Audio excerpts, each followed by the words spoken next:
Chaque jour, Charles et Carole vous présentent la leçon de l'école du sabbat.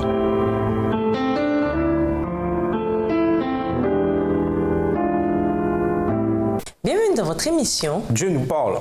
Nous voilà à la leçon de vendredi. Nous vous invitons à lire dans les livres suivants écrits par Ellen G. White, Conquérant Pacifique, les chapitres 19, les pages 167 à 177, ainsi que le chapitre 36 aux pages 339 à 344, ainsi que dans le livre Patriarches et Prophètes, le chapitre 32, les pages 339 à 350, et le livre Jésus-Christ, le chapitre 2, aux pages 18 à 22. Aucun doute là-dessus. Notre Église est confrontée à des temps de controverses et de dissensions. Mais ce n'est pas nouveau. Satan a toujours été en guerre contre l'Église.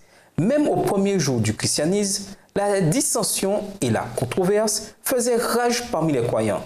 Une controverse en particulier aurait pu détruire l'Église dès ses débuts. Sous l'influence de faux docteurs qui s'étaient introduits au sein des croyants de Jérusalem, les divisions, l'hérésie, les plaisirs du monde avaient rapidement gagné du terrain parmi les croyants de Galatie.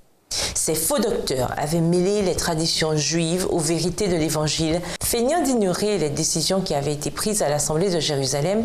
Ils engageaient les convertis du monde païen à observer la loi cérémonielle. À méditer en classe. Passez en revue votre réponse à la question finale de mercredi. Comment l'Église locale, ou vous personnellement, dans votre foyer, placez-vous des fardeaux inutiles sur le dos des autres ou de vous-même? Comment s'en rendre compte? Ou bien sommes-nous dans l'extrême inverse? Autrement dit, sommes-nous devenus trop négligents à propos de notre mode de vie et nos standards au point que nos vies ne reflètent pas l'appel élevé que nous avons en Christ? Citez certains arguments que les gens avancent pour dire que les 10 commandements ne concernent pas les chrétiens. Comment répondre à cela? Pourquoi ces arguments sont-ils aussi erronés? Et comment se fait-il que, la plupart du temps, ceux qui les avancent vivent comme s'ils croyaient que les 10 commandements sont toujours valables? Relisez Galates 1, versets 1 à 12. Remarquez combien Paul a été intransigeant, dogmatique et fervent dans sa compréhension de l'Évangile. Quelle doit être notre position vis-à-vis de certaines de nos croyances, en particulier à une époque de pluralisme et de relativisme? En quoi cela montre-t-il que certains enseignements ne peuvent être en aucun cas compromis? En classe, parlez des questions qui ont entraîné la réforme protestante.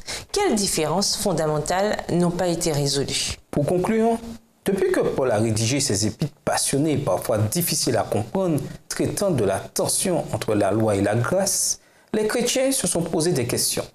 En voici une. Si je suis sauvé seulement par la foi en Jésus, quelle portion de la loi dois-je garder?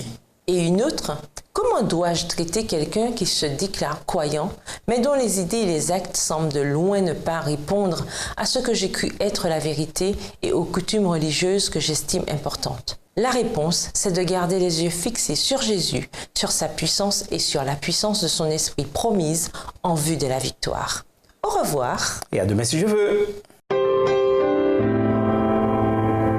Dieu nous parle. Chaque jour, Charles et Carole vous présentent la leçon de l'école du sabbat.